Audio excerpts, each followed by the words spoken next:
56 भोग लगा रहे हैं तो आप पुण्य नहीं पाप कर रहे हैं। तो ये लोग पाप कर रहे हैं। ये जो जश्न मना रहे हैं होली में विधानसभा में, ये लोग पुण्य और होली का संदेश नहीं दे रहे हैं, ये लोग पाप कर रहे हैं। क्योंकि यहाँ स्टूडेंट सड़कों पर हैं, ये लगातार तैयारी कर रहे हैं। कोई 10 साल से रांची में है, कोई 5 साल से रांची में है, ये लोग लगातार तैयारी कर रहे हैं। और ये वैकेंसी कहाँ जा रही है? कैंसिल हो रही है। सब वैकेंसी कैंसिल हो रही है। और अगर जा भी रही है तो किनको जा रही है? जो इस राज्य के नहीं। ये चीज़ें सामने आ रही है। यहाँ के स्टूडेंट रो रहे हैं, ये पलायन को बाहर जा रहे हैं। 12 लाख मजदूर आपके प्रवासी बन के कोरोना काल में आते हैं। ये हो क्या रहा है? जो राज्य अकेले 40% खनिज देता है, वह राज्य अगर आज रो रहा है तो कहीं ना कहीं ये लोग शर्मनाक लोग हैं जो सत्ता को चला रहे हैं। चाहे पक्ष रहे विपक्ष रहे, अब तक जो भी सरकारें आए, जो भी विधायक आए, इन्हें 10% ईमानदार होंगे, उन्हें मैं नमन करता हूँ। लेकिन बाकी जो लोग हैं ये बोलो तो राज्य को क्षति ही किया है। किसी का नजर कोयला की तस्करी पर रहा है, किसी का बालू का, किसी का लकड़े का, अरे कोई तो पहाड़ की तस्करी कर रहा है। जब भाषा आंदोलन आप लगातार कैंपेनिंग कर रहे हैं, नहीं आपको नहीं लग रहा ये आंदोलन अब खत्म हो चुका है? नहीं दादा, आज भाषा आंदोलन नहीं, ये खतियान का आंदोलन बन चुका है। 21 साल बाद ये झारखंड जागा है। आज अगर झारखंडी अपने हक अधिकार को नहीं लेते हैं तो शायद मुझे ऐसा लगता है आने वाली परिस्थितियों में झारखंड मेरा नक्शे में तो होगा। झारखंड मेरा नक्शे में होगा। लोग इसे कहेंगे खनिज संपदा से परिपूर्ण झारखंड, सोना झारखंड, हीरा झारखंड, लेकिन वास्तव में झारखंडी की पहचान मिल जाएगी। और दिल कहता है, कभी कभी आंकड़े देखता हूँ, कहीं जाता हूँ सभाओं में, आज 130 सभाएं मैंने अकेले किया है, वहाँ लोग यही कहते हैं, सबको दुख को देख रहा हूँ, दर्द को देख रहा हूँ। कभी कभी तो ऐसा लगता है कि अगर सरकारों का बस चले तो झारखंडी को कहीं मरुस्थल भेज देंगे और यहाँ खनन का काम करेंगे। वो खनन किसके लिए है? वो खनन चंद मुट्ठी भर लोगों को अमीर से अमीर बनाने के लिए है। आज यहाँ के लोग दर बदर की ठोकरें खा रहे हैं, विस्थापित हो रहे हैं, पलायन कर रहे हैं, और झारखंडी कहाँ? बस विस्थापन और पलायन के शिकार हैं। और बाहर के जो लोग आ रहे हैं वे लोग करोड़पति अरबपति बनकर फिर इस देश को, इस राज्य को लूट कर चले जा रहे हैं। अच्छा, भाषा आंदोलन में एक बात आ रही है, जेएमएम के जो विधायक लोबिन हेम्ब्रम, वो भी आगामी महीने से जो है वो उनका एक बयान आया है कि अगर 1932 का बयान लागू नहीं होगा तो वो घर नहीं जाएंगे। इसको लेकर क्या कहेंगे? देखिए, पहला बात, वे काफ़ी अनुभवी व्यक्ति हैं और उन्होंने एक युग झारखंड की राजनीति में अपना एक युग दिया है। तो इतने बड़े हस्ती को लेकर मैं एक छोटा सा छात्र क्या टिप्पणी करूं? उन्होंने अगर कुछ सोचा होगा तो हो सके उनकी, लेकिन उनका बातों को सुना, अच्छा बात उन्होंने विधानसभा में रखा, उनकी बातों का हम खुले दिल से समर्थन करते हैं। नहीं, आपको नहीं लगता है कि अब जो है जहाँ तक बात हो 1932 खतियान की या भाषा की, इस पर तमाम पार्टियाँ धीरे धीरे नर्म हो रही हैं, लास्ट सर्वे सेटलमेंट तक का बात होने लगा है। यानी कि कहें तो बहुत ऐसा जगह जहाँ 1932 में लास्ट सर्वे सेटलमेंट नहीं हुआ है, उसके कहीं बाद हुआ है। आपको ऐसा नहीं लगता है कि अब राज्य की जनता को 1932 खतियान आधारित स्थानीय नीति नहीं मिलने वाली है? देखिए, पहली बात है 1932 को डेडलाइन माना जाए, क्योंकि उसी के तर्ज पे बिहार ने अपने डोमिसाइल को तय किया है। तो झारखंड आखिर बिहार से ही बना है, तो कहीं ना कहीं 1932 का खतियान, और जो लोग अंतिम सर्वे सेटलमेंट की बात करते हैं उनका तो 1932 में सेटलमेंट हुआ ही होगा। 1932 में तो ये लोग नए नहीं आ गए होंगे। तो 1932 को मुख्य आधार माना जाए, उसके बाद सरकार समीक्षा करे और बुद्धिजीवी वर्ग की राय ली जाए, और उसके बाद ऐसा हित हो कि जो गैर झारखंडी हैं उन्हें बिल्कुल भी टांग अड़ाने का जगह ना मिले। क्योंकि देखिए, झारखंड बना ही था झारखंडियों के लिए। ये लोग भोले भाले होते हैं, जंगल में रहने वाले, वनों में रहने वाले लोग होते हैं। यदि इनको अगर सुरक्षित नहीं किया जाता है तो इन फ्यूचर बहुत नुकसान होगा। मैंने इससे भी पहले कहा कि आंकड़े बताते हैं, अंदरूनी आंकड़े, कि 36,000 लोग प्रत्येक साल आके झारखंड में निवास कर रहे हैं और यहाँ के हो जा रहे हैं, गैर कानूनी तरीके से यहाँ के हो जा रहे हैं। तो ये 36,000 एक साल में आ रहा है, 10 साल में वो कहाँ जाएगा और 20 साल में वो कहाँ जाएगा। और जब उनकी मात्रा बढ़ेगी, निस्संदेह यहाँ के जो लोग हैं उनको पुनः वो जो जिस प्रकार अंग्रेजों ने भारत को गुलाम बनाया था, वे लोग पुनः झारखंड को गुलाम बनाएंगे और यहाँ के लोग बंधुआ मजदूर बन जाएंगे। और ये आंकड़े कह रहे हैं, मैं नहीं कह रहा हूँ। अभी सिंदरी विधानसभा की मैं बात करता हूँ, वहाँ 18,000 नए क्वार्टर बनने वाले हैं। 18,000 क्वार्टर, अगर एक क्वार्टर में 5 सदस्य रहता है तो 18,590,000, यानी एक विधानसभा खत्म हो जाएगी। तो बहुत प्लानिंग के तहत झारखंड की जो पहचान है इसे मिटाने का प्रयास हो रहा है। आप अभी देखिए, हमारे पास 73 विधायक हैं और अन्य राज्यों के विधायक यहाँ 8 ही बने हैं। 100 विधानसभा में हमारे लिए नियम बनने नहीं देते हैं। जिस दिन उनकी संख्या 10 होगी, 12 होगी, 16 होगी, 18 होगी, 20 होगी, हम तो निस्संदेह पिछड़ते जाएंगे और लगातार हमारा शोषण होगा। मैं बात करता हूँ चांडिल डैम का। वहाँ मैं एक समाज है, मैं सभी समाज का स्टडी नहीं, चूँकि मैं समाज ही कहूँगा, क्योंकि उस समाज का लगभग 60,000 एकड़ ज़मीन गया है चांडिल के डैम में। 60,000 एकड़ ज़मीन गया है और 65,000 लोग विस्थापित हुए हैं। आपको दुख होगा, आंखों में आंसू आएंगे। ज़मीन जो डिसमिल खरीदा गया है, 1.5 रुपया डिसमिल खरीदा गया है। इतना बुरा अवस्था में है झारखंड। इतनी क्रूरता के साथ झारखंड में लोग शासन कर रहे हैं, शोषण कर रहे हैं, उसके बाद भी लोग चुप रहे हैं। मैं एक घटना बताना चाहूँगा, एक कहानी। रूस का मास्को शहर है, वहाँ एक रेड स्क्वायर क्षेत्र है। वहाँ एक व्यक्ति का जो शरीर है, जो मर चुका है लेकिन उस शरीर को आज भी वहाँ रखा गया है ताबूत में, वह शरीर है लेनिन का। उनका मानना है कि लेनिन के क्रांतिकारी विचार, हालांकि मैंने लेनिन को उतना पढ़ा नहीं है, लेकिन मैं ये बताना चाहूँगा कि लेनिन के विचार रहने चाहिए। लेकिन आपको जानकारी होनी चाहिए, झारखंड में भी कुछ बातें ऐसी, झारखंड में नहीं, भारत में भी कुछ बातें ऐसी हैं। भारत में शरीर को नहीं रखा गया है। भारत के उड़ीसा में 6 कट्टे पंजे आज भी रखे गए हैं। मैं थोड़ा इतिहास बताना चाहूँगा क्योंकि इस आंदोलन से मैं उसको टेली करना चाहूँगा। भारत में उड़ीसा राज्य में 6 कटे पंजे आज भी इंतजार में है कि उन्हें इंसाफ मिले। लेनिन का तो शरीर रखा हुआ है और वो गौरव के तौर पे रखा है कि लेनिन का शरीर गौरव है क्रांति का, लेकिन यहाँ तो क्रूरता का प्रतीक है। 6 कटे पंजे हैं भारत में, उड़ीसा में आज भी कटे पंजे सुरक्षित हैं।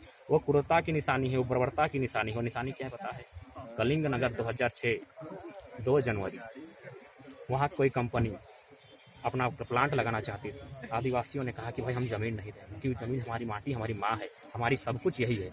अब बताइए, अगर कंपनी वहाँ कुछ विकास के लिए काम करना चाहती थी तो क्या वो विकास किसके लिए था? उन आदिवासियों के लिए नहीं था, उन लोगों के लिए नहीं था जिनकी ज़मीनें थी। अगर थी तो उन पर गोलियाँ कीजिए। 13 लोगों को जान से मारा गया और मारने के बाद उनके पंजों को भी काट दिया गया। आज वो 6 पंजे आज भी सलामत है, उन्हें रखा गया है इस आस में कि इंसाफ है। लेनिन तो गौरव का प्रतीक है भाई कि क्रांति के लिए उनको मान के रखा गया है, लेकिन वो 6 कटे पंजे आज भी, ये झारखंड की भी यही दास्ता है। ये जयराम जी मुख्यमंत्री तक विधानसभा में बोल चुके हैं। आप ही से जुड़े कुछ युवा साथी राजभवन में धरने पर बैठे थे, उनका भी धरना जो है 2-3 पार्टी के विधायकों ने एक मुश्त आकर धरना समाप्त करवाया। लोबिन हेम्ब्रम भी अग्रसर हैं। तो अब क्यों आपको लगातार जो है भाषा आंदोलन में कैंपेनिंग करने की जरूरत पड़ी, जब तमाम लोग इसके समर्थन में हैं, जब सभी लोग चाहते ही हैं कि इसको अब बना ही दिया जाएगा? तो अब क्या आपको उन नेताओं पर विश्वास नहीं है? देखिए, एक बात है, आज लगभग 21-22 साल हो गए झारखंड के बने हुए। अगर विश्वास होता तब तक नीतियाँ बन जाती, इसीलिए विश्वास नहीं हो पा रहा है क्योंकि ये चीज़ें आपको भी माननी होंगी। हमारे जो विधायिका में है वे लोग हमारे हैं, लेकिन कार्यपालिका, न्यायपालिका और पत्रकारिता की बात करें तो बहुत कम लोग हमारी संख्या में हैं। और वे लोग मुख्यतः है कि कभी नहीं चाहेंगे कि झारखंड का हित हो, जबकि वो संवैधानिक है। उन्हें भी समझना होगा कि यहाँ के बाद भी उनका कहीं राज्य है। अगर आप यहाँ रहते हैं, कमाते हैं, अच्छी बात है, यहाँ रोजगार भी करते हैं, वो भी अच्छी बात है। आप संवैधानिक दायरे में अगर यहाँ नौकरी भी करते हैं, वो भी अच्छी बात है। यहाँ अगर जमीन मिली है संवैधानिक दर में, वो भी अच्छी बात है। लेकिन यदि आप झारखंड को अतिक्रमण करने के साथ आप झारखंड की हक अधिकार को झारखंडी को ना देकर आप अन्य राज्यों को बांटने का काम करेंगे तो बेमानी है। और पिछले टीचर की बहाली लें, 57 या 56 संस्कृत की सीटें में 51 सीटें बाहरी राज्यों को जाती है। तो ये क्या है? ये बेमानी है कि नहीं है? एक सवाल में पूरा देश उत्तर दे कि झारखंडियों के साथ सौतेला व्यवहार क्यों किया जा रहा है। सभी राज्य की पहचान है, सभी राज्यों में वहाँ के जो राज्य हैं वहाँ के लोगों को सुरक्षित किया जा रहा है, नियोजन में उनका पहला अधिकार है। झारखंड के लोगों का तो यहाँ तीसरा और चौथा में भी अधिकार नहीं है। लगातार यहाँ की नियोजन में, यहाँ की माटी में, यहाँ की भाषा में, यहाँ की परंपरा में अतिक्रमण हो रहा है। तो ये चीज़ें कहीं ना कहीं आज झारखंड को अन्याय की ओर धकेल रही हैं। आज झारखंडी लड़ना होगा, और नहीं तो इसका हश्र वही होगा जो कभी तिब्बत और ताइवान हुआ करता था। आज तिब्बत और ताइवान नहीं है, चाइना ने इन्हें वापस मिला लिया है। ठीक उसी प्रकार झारखंड तो होगा, नक्शे में निस्संदेह होगा, लेकिन जो बंगाल क्षेत्र का प्रभावित क्षेत्र है वो बंगाली हवा में चला जाएगा, बिहार का क्षेत्र बिहारी हवा में बहेगा, उड़िया का क्षेत्र उड़िया हवा में बहेगा। झारखंड के पास केवल कटोरा रहेगा, उसमें जो भी उनका जीवन यापन है वो हो ही रहा है। आपका राहुल पंडिता ने पुस्तक लिखा है बस्तर की घटनाओं को लेकर कि वहाँ के नक्सलवादी पनपा क्यों, थोड़ा सा हम रेफरेंस करना चाहेंगे। उन्होंने एक लाइन लिखा है कि जो लोग वहाँ के मूलवासी थे, आदिवासी थे, जो जंगलों में रहते थे, वे लोग आज भी उसी अवस्था में जैसा आज 70-80 साल 100 साल पहले थे। और जो लोग मांगने आए थे आज वे लखपति अरबपति बन गए, और जो मूलवासी हैं कटोरा लेके आज भी भीख मांग रहे हैं। तो वही चीज़ झारखंड की है। आज हमें क्या मिला? हमें धुआं मिला, प्रदूषित नदियाँ मिली, हमें बीमारियाँ मिली, और अरबों अरबों का कोयला किन्हें मिला? अन्य राज्यों को। आज ठेकेदारी वर्ग में आप जाइए, आप दिखाइए कौन झारखंडी है। करोड़ों का जो टेंडर आता है, दिखाइए कई को झारखंडी टेंडर ले रहा है। आप कहीं जाइए, जहाँ भी थोड़ा सा आमदनी है, जहाँ भी आमदनी है, चाहे अभ्रक से आए, यूरेनियम से आए, थोरियम से आए, कोयला से आए, या लकड़ी से आए, या पहाड़ से आए, या पत्थर से आए, जहाँ आमदनी है, गैर कानूनी कहा नहीं है, झारखंडी वहाँ नहीं, क्योंकि झारखंडी गैर कानूनी नहीं करता है। ये लोग मेहनती लोग, मेहनत कश लोग हैं। हमेशा इन्होंने सदियों से मेहनत किया है, किसी का लूट के नहीं खाया है। इन्होंने अंग्रेजों का भी तब विरोध किया है जब अंग्रेजों ने यहाँ की माटी को छीनने का प्रयास किया है। इन्होंने गलत व्यक्ति के साथ कभी, इन्होंने तीर धनुष भी तभी उठाया है जब किसी ने इन पर वार किया है। इन्होंने किसी को सताने के लिए, किसी को दबाने के लिए कभी कुछ नहीं किया है। लेकिन आज हमारे साथ क्या हो रहा है? लगातार हमारे अधिकार को छीना जा रहा है। हर क्षेत्र से भाषा को मिटाने का प्रयास हो रहा है, नियोजन हमारी छीने जा रही है, हमारी माटी लैंड पूल बिल के माध्यम से हमारी ज़मीनों को छीना जा रहा है, कंपनी कल कारखानों के माध्यम से। ऊपर भी हम बताना चाहेंगे, हाईकोर्ट का निर्देश है कि क्या राज्य सरकार जो कंपनियों ने अधिग्रहण किया है ज़मीन, अगर उस पर काम नहीं हो रहा है तो रैयत को वापस कर दे। ये हाईकोर्ट का निर्देश है राज्य सरकार को। राज्य सरकार यानी क्या? विधायक लोग। तो वहाँ तो विधायक को गिफ्ट मिला है वो ज़मीन। विधायक किसी कहीं विधायक की साली जी को मिला होगा, कहीं विधायक की भतीजी को मिला होगा, कहीं विधायक की मामी को, कहीं विधायक की मौसी को, कहीं चाचा को, कहीं मामा को, कहीं जेठा को, कहीं काका को, कुछ ना कुछ वहाँ मिला है। तो विधायक तो अब आवाज़ रखेंगे नहीं, जबकि वो ज़मीन किसकी थी? रैयत, जिन्होंने दिया था। अगर कंपनी काम नहीं कर रही है तो रैयतों को सर्वे करके जांच करके उन्हें वापस कर दो। जयराम जी, एक दो लास्ट अंतिम सवाल है। एक तो मेरे मन में बहुत दिन से अभी विधानसभा में भी घेराव हुआ, अमित महतो आए, गीता श्रीवास्तव आए और सूर्य सिंह बेसरा, तीर्थनाथ आकाश, आप उन लोगों के साथ कोई मंच में दिखते नहीं हैं।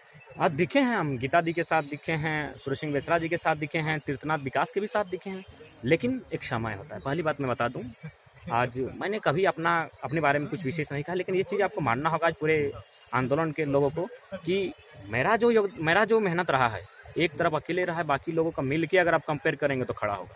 मैंने आज 131 सभा की है। आप जाइए किसी से पूछिए जो आज ये आंदोलन जहाँ से खड़ा हुआ, उन्होंने मिल के 50 सभाएँ की, मिलकर किया होगा। मैंने 131 सभाएं की हैं, लेकिन मैंने फिर भी आज भी कहता हूँ मैं कभी श्रेय नहीं लूँगा। ये सभाएं भी मैंने क्यों किया? मेरी समिति ने मुझे ताकत दिया, मेरे यूथ ने मुझे ताकत दिया। तो मैं हर जगह नहीं रह पाऊँगा। आप अगर मुझे कल बुलाएंगे तो कल मेरी सभा है, तो इसलिए मैं बार बार कहता हूँ कि वहाँ अगर कोई जाके लीड करता है तो मैं इसका समर्थन करता हूँ। कोई लीड करे, मुझे आपत्ति नहीं है। मैं गोड्डा से 4 घंटा 15 मिनट में बेरमो आता हूँ। अगर किसी को डाउट है तो ट्राई करें और एक बार कोशिश करें आने का। नहीं हो पाएगा। 140-150 किलोमीटर प्रति घंटा से चला हूँ। सर पे कफन बांध के मैं बेरमो आया हूँ, शाम को गोड्डा से चला हूँ। लाइव भी वीडियो है मेरा, देख लीजिए कि मेरा लाइव कब खत्म हुआ और हम बेरमो में कब स्टार्ट किया अपना भाषण। तो कहीं ना कहीं ये चीज़ें हैं कि मैंने लगातार सभाएं की हैं, मुझे समय नहीं मिल पाया है उनसे मिलने का। जब आह्वान होगा हम साथ होंगे। जो लोग पार्टी में नहीं हैं वे लोग जिस मंच में आएंगे मैं उस मंच में साथ रहूँगा। अच्छा, अंतिम सवाल, होली किस तरह से मनाने वाला है? होली नहीं मनेगी दादा, क्या होली मनाएगी? यहाँ रोता हुआ झारखंड, बिलखता हुआ झारखंड, रोते हुए स्टूडेंट, रोते हुए किसान, रोते हुए यहाँ के मूलवासी, रोते हुए यहाँ के आदिवासी। किसके लिए होली? क्यों होली? नहीं लगता है होली, अच्छा नहीं लगता है। ज़बरदस्ती अगर 2-4 लोग रंग डाल देंगे तो बुरा नहीं है, लेकिन दिल से कहें होली का कोई इंटेंस नहीं। दिल दुखता है दादा, रातों को नींद नहीं आती। एक स्कॉलर है, हम भविष्य को देख रहे हैं। ये नेता हैं, ये लोग अपना भविष्य देखते हैं। मैं बार बार कहता हूँ, I am not a leader, I am a scholar. मैं एक रिसर्चर हूँ, मैं एक स्कॉलर हूँ। मैं भविष्य को देख रहा हूँ कि मेरा भविष्य क्या होने वाला है झारखंड का, और देख रहा हूँ कि झारखंड लगातार लूटता जा रहा है। इन फ्यूचर ऐसा होगा वियतनाम और फ्रांस, तिब्बत, ताइवान और चाइना की तरह झारखंड का हाल है। इसीलिए मैं दुखी हूँ, मैं बहुत प्रताड़ित होता हूँ। रातों रात को खुद मैं कभी आंखों में आंसू आते हैं, लेकिन अपने आंसुओं को छुपाना पड़ता है, क्योंकि भगत सिंह ने कहा था कि भाई भावनाओं का स्थान नहीं होना चाहिए, इसलिए भावनाओं को दूर रखता हूँ। बाकी यही है, होली से कोई उद्देश्य नहीं दादा, होली से कोई उमंग भी नहीं है, ना होली की कोई इच्छा है। अगर एक संदेश देना हो तो क्या संदेश देंगे अपने युवाओं को, जो राज्य के युवा? राज्य के युवाओं को यही संदेश देंगे, आप लोग पढ़िए, पहले एकदम पढ़िए, हताश नहीं होना है, निराश नहीं होना है, और हाँ, झारखंड के हक अधिकार की लड़ाई को लड़ना है। क्योंकि आपको याद होगा नेताजी सुभाष चंद्र बोस भी आईसी का एग्जाम पास कर चुके थे। ICS उस समय ICS था ना, ICS का एग्जाम वो पास कर चुके थे, यानी कह सकते हैं कलेक्टर लेवल का पोस्ट था। उससे बड़ा ही कर सकते हैं, IAS होता है, इंडियन सिविल सर्विस।